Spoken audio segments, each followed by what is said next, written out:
The air hangs heavy in the Mississippi Delta, not just with humidity, but with the dust of forgotten legends and promises made in the dark.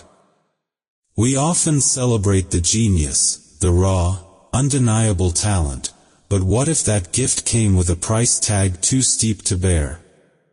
What if the road to musical immortality required a detour through a spiritual abyss?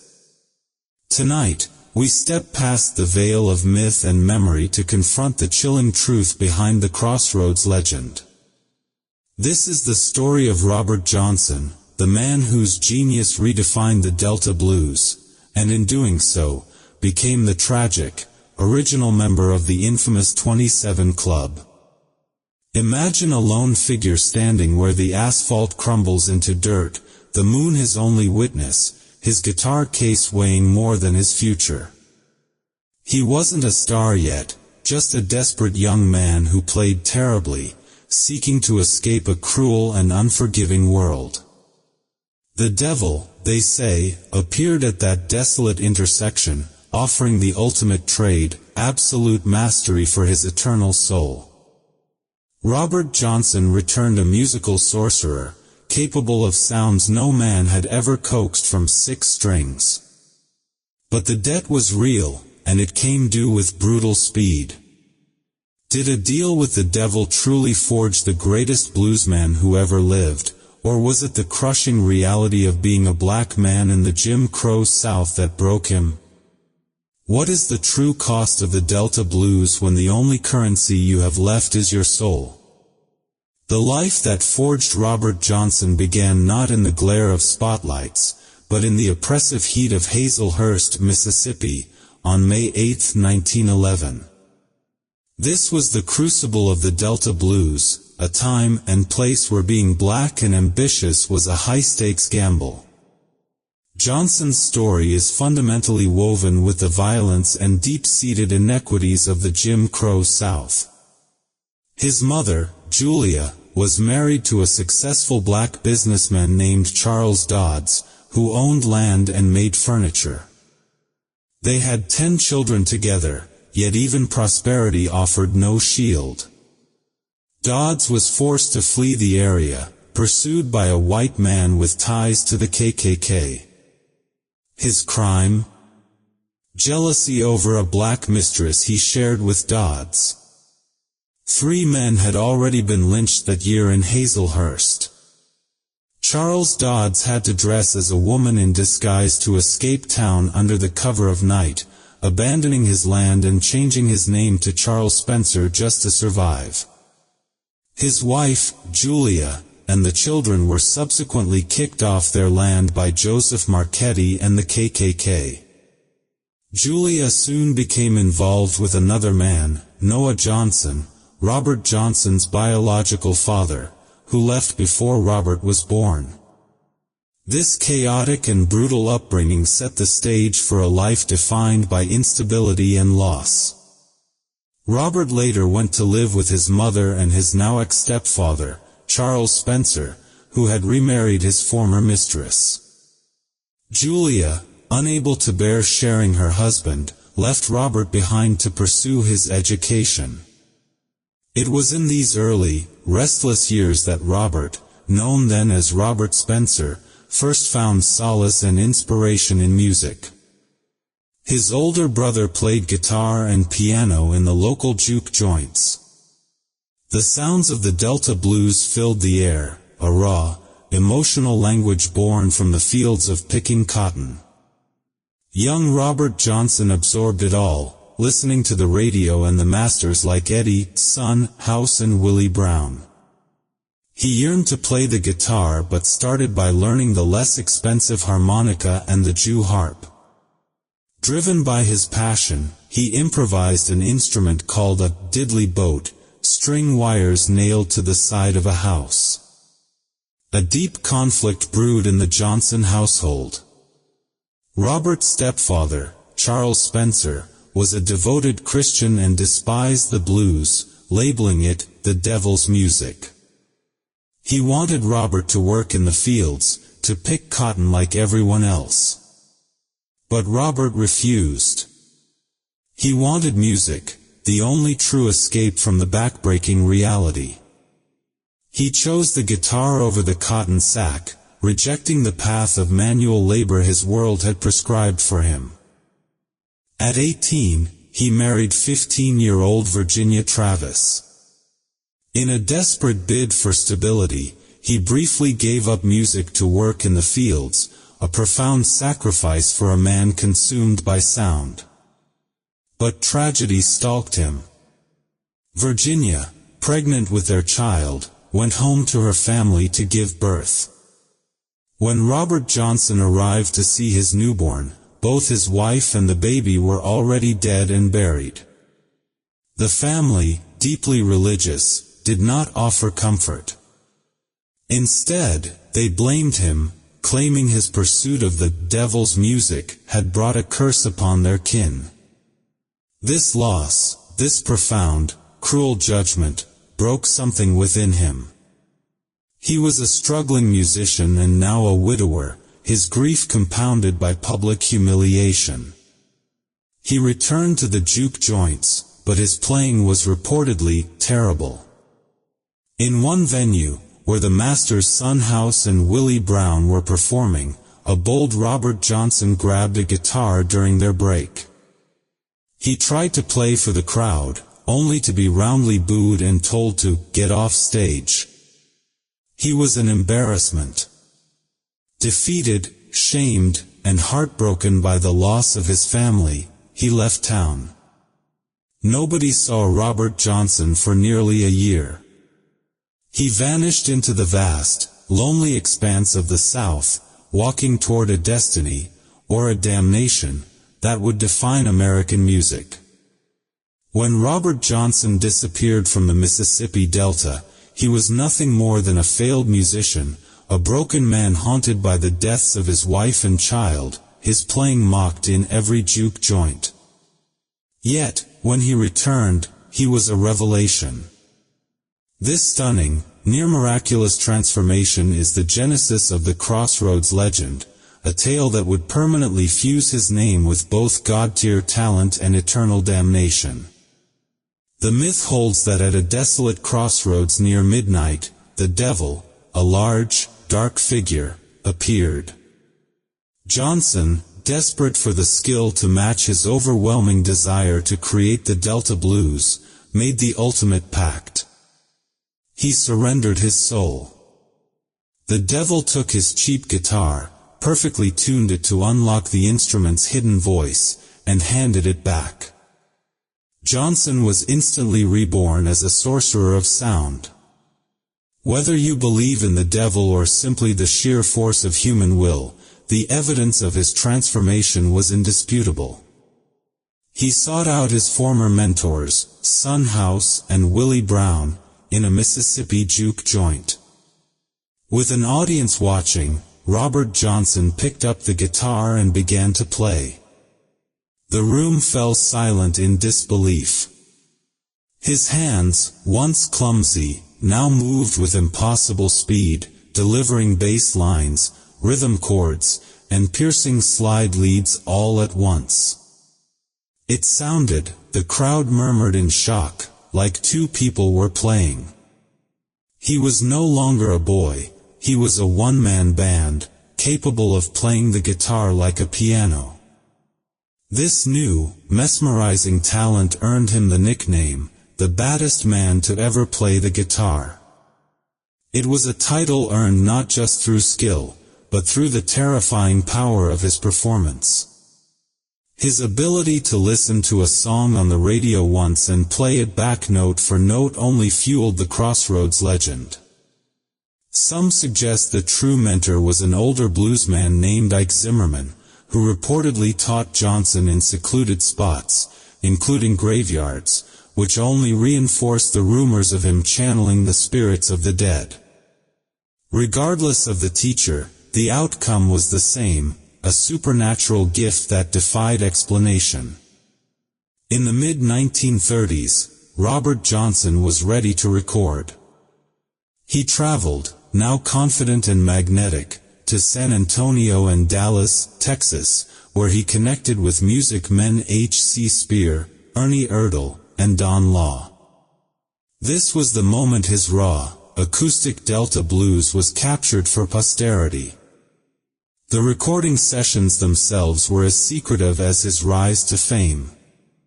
Johnson, protective of his unique technique, would often turn his back to the recording engineers, playing into the corner of the room.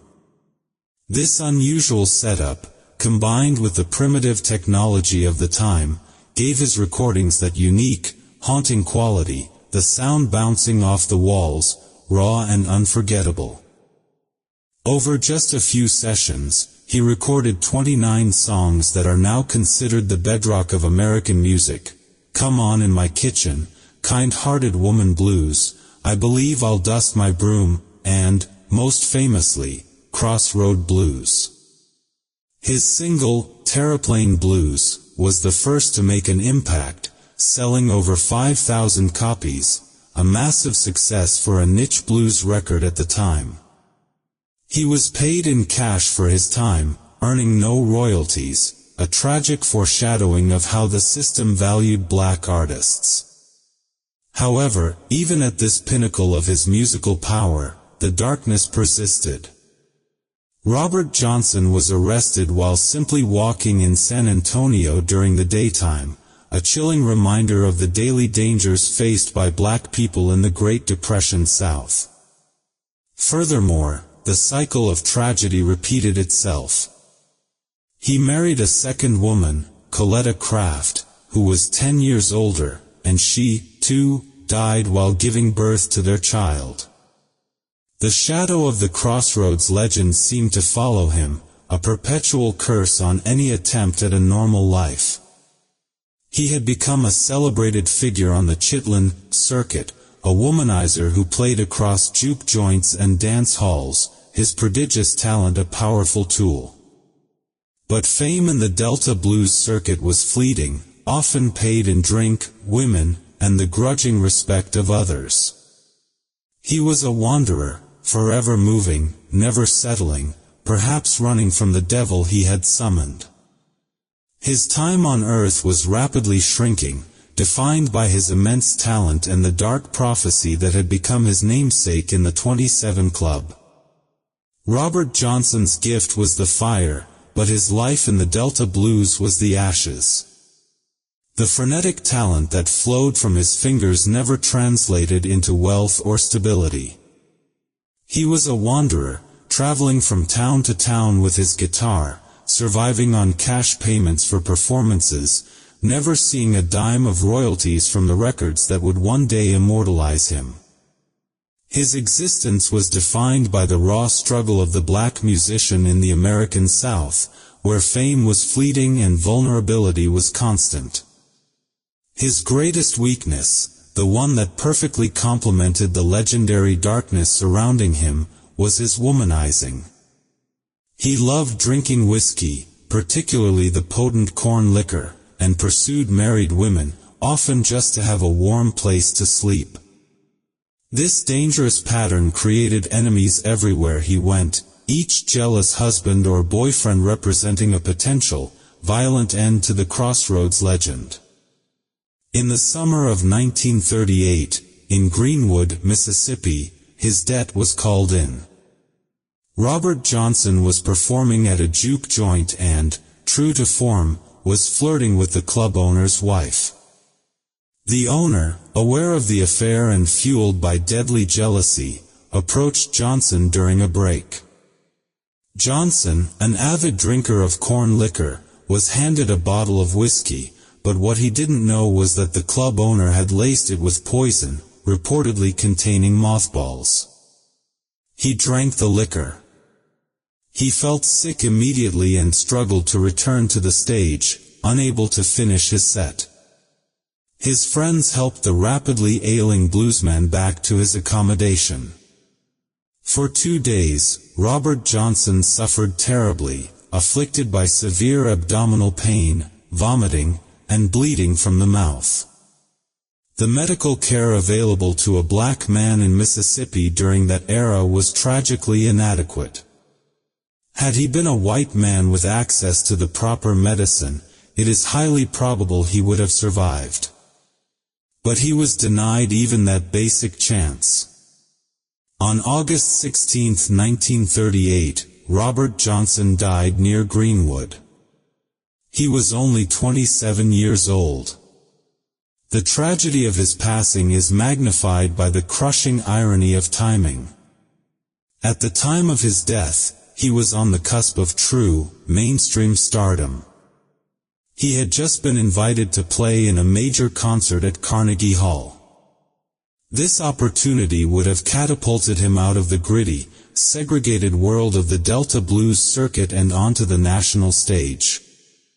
It was the chance to finally claim the rewards of his extraordinary, perhaps supernatural, talent. But that chance was stolen, poisoned in a glass of cheap whiskey.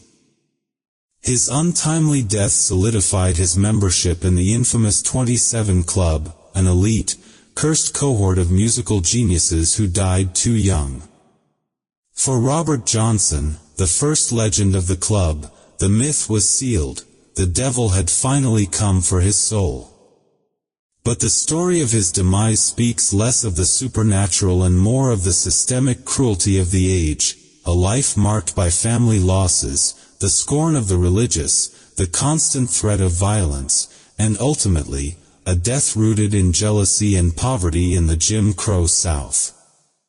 The haunting reality is that his genius was birthed by the hardship of his world, and that very world killed him before he could realize his full potential.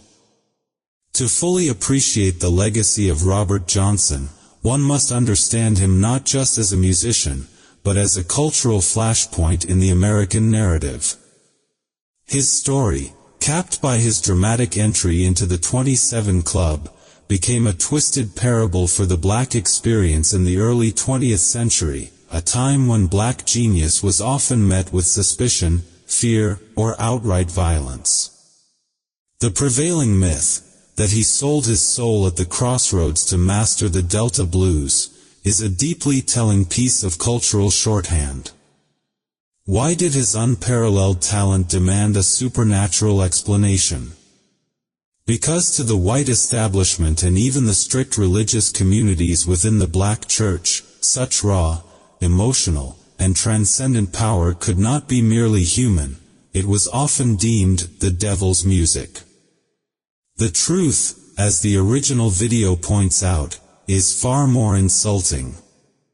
To suggest that these pioneering black artists, who birthed genres from the fields of picking cotton, had to make a demonic bargain for their skill denies their inherent genius.